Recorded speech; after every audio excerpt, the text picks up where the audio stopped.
সুপ্রিয় অষ্টম শ্রেণীর শিক্ষার্থীবৃন্দ, আজ তোমাদের সাথে জ্যামিতি অষ্টম অধ্যায়ের চতুর্ভুজ সংক্রান্ত বিষয়াবলী নিয়ে আলোচনা করব। এতে তোমরা চতুর্ভুজের মৌলিক ধারণা পাবে। শিক্ষক পরিচিতি: মোহাম্মদ জিয়াউদ্দিন, বিএসসি বিএড, পাগলা উচ্চ বিদ্যালয়, Narayanganj. Head examiner mathematics, Dhaka board. Mobile 016787138222, 019140490194। আজ আমরা জানব জ্যামিতি চতুর্ভুজ সংক্রান্ত বিষয়াবলী নিয়ে। তো প্রথমে আছে চতুর্ভুজ কি তা বলতে পারবে। আমরা যে পাঠটা আজকে সমাপন করব তা থেকে চতুর্ভুজ কি তা বলতে পারবে। বিভিন্ন প্রকার চতুর্ভুজের সংজ্ঞা বলতে পারবে। চতুর্ভুজের কর্ণ কি তা বলতে পারবে। বিভিন্ন প্রকার চতুর্ভুজের সঠিকভাবে চিহ্নিত করতে পারবে। আমরা চিত্রে একটি চতুর্ভুজ দেখতে পাচ্ছি। চতুর্ভুজ সাধারণত চারটি বাহু নিয়েই চতুর্ভুজ গঠিত হয়। যে কোনো আকৃতির হতে পারে, কিন্তু সেই চারটি বাহু থাকবে। তাহলে চারটি রেখাংশ দ্বারা আবদ্ধ ক্ষেত্রই চতুর্ভুজ। চতুর্ভুজে চারটি বাহু ও চারটি কোণ বিদ্যমান থাকে। তাহলে এখানে চারটা কোণ হলো এ বি সি ডি, চারটা কোণ A B B C C D A D, চারটি বাহু। চতুর্ভুজের চার কোণের সমষ্টি 4 সমকোণ বা 360 ডিগ্রি। চতুর্ভুজে চারটা কোণ যদি আমরা যোগ করি তাহলে 360 ডিগ্রি হবে, অর্থাৎ 4 সমকোণ হবে। চতুর্ভুজের বিপরীত কৌণিক বিন্দু সংযোগ রেখাংশই কর্ণ। তাহলে এই যে চতুর্ভুজটা আছে, বিপরীত সংযোগ বিন্দু আমরা যোগ করলাম, এটা হলো কর্ণ। যেমন এসি একটি কর্ণ এবং বিডি একটি কর্ণ। একটি চতুর্ভুজে সর্বাধিক 2টি কর্ণ থাকতে পারে।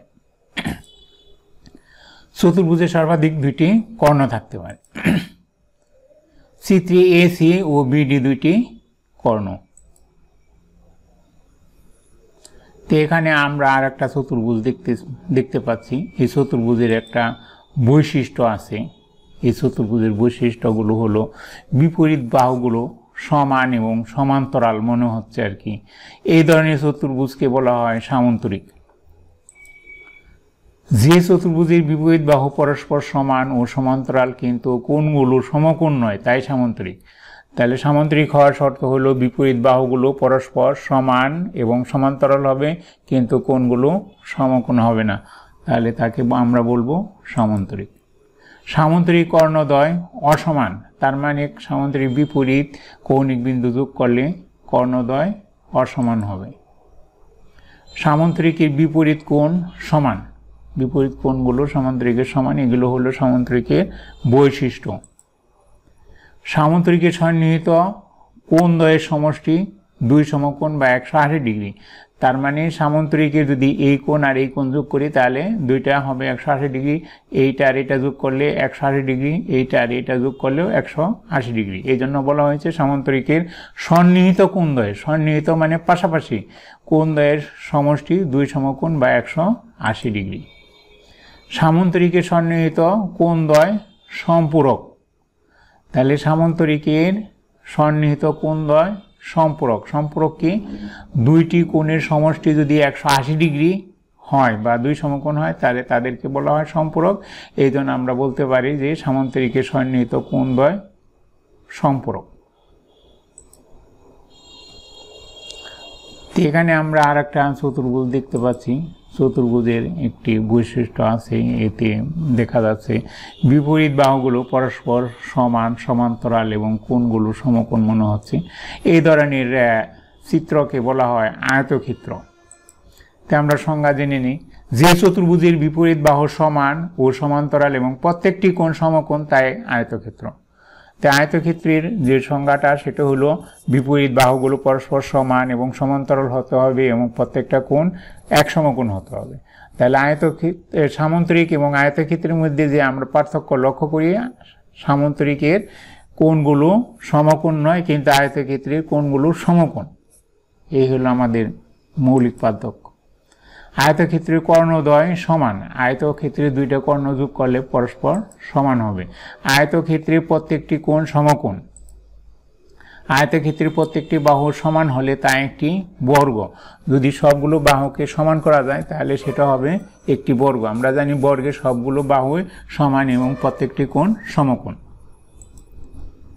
সামুদ্রিকে একটি কোণ সমকোণ হলে তা আয়তক্ষেত্র। তাহলে সামুদ্রিকের একটা কোণ যদি আমরা সমকোণ করতে পারি, মানে বাঁকা আছে এটা যদি সোজা করতে পারি তাহলে সেটা আয়তক্ষেত্র হবে।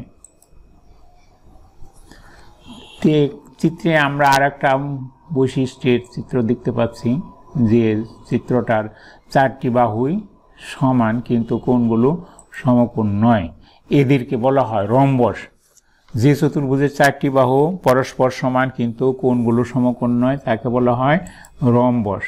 যে চতুর্ভুজের চারটি বাহু সমান কিন্তু কোণগুলো সমকোণ নয় তাই রম্বস।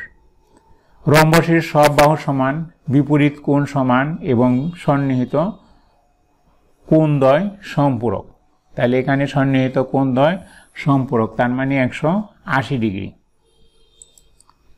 রম্বসের কর্ণদ্বয় অসমান, কর্ণদ্বয় যোগ করলে অসমান এবং কর্ণদ্বয় পরস্পরকে সমকোণে সমদ্বিখণ্ডিত করে। এটা হলো রম্বসের একটি বৈশিষ্ট্য। এই বৈশিষ্ট্যগুলো আমাদের মনে রাখতে হবে।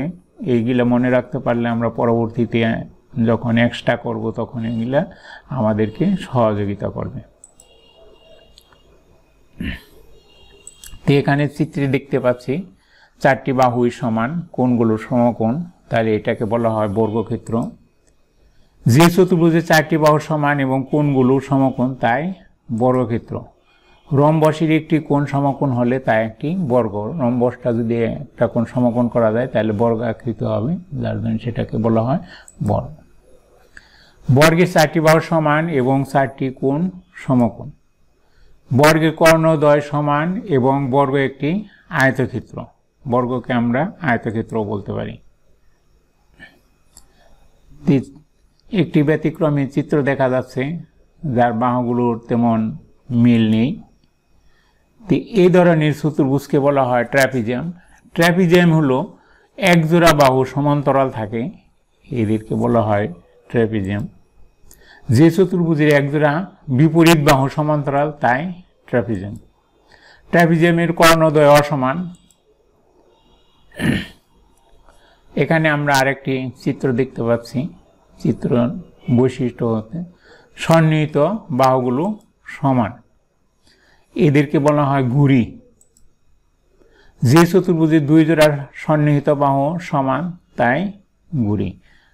তাহলে ঘুড়িগুলি সন্নিহিত বাহু সমান, তার মানে এখানে এই বাহু আর এই বাহু, এই দুইটা সন্নিহিত বাহু সমান, এই বাহু আর এই বাহু সমান, তখন এদেরকে বলা হয় ঘুড়ি চতুর্ভুজ। ধন্যবাদ সবাইকে আজকের ক্লাস উপভোগ করার জন্য।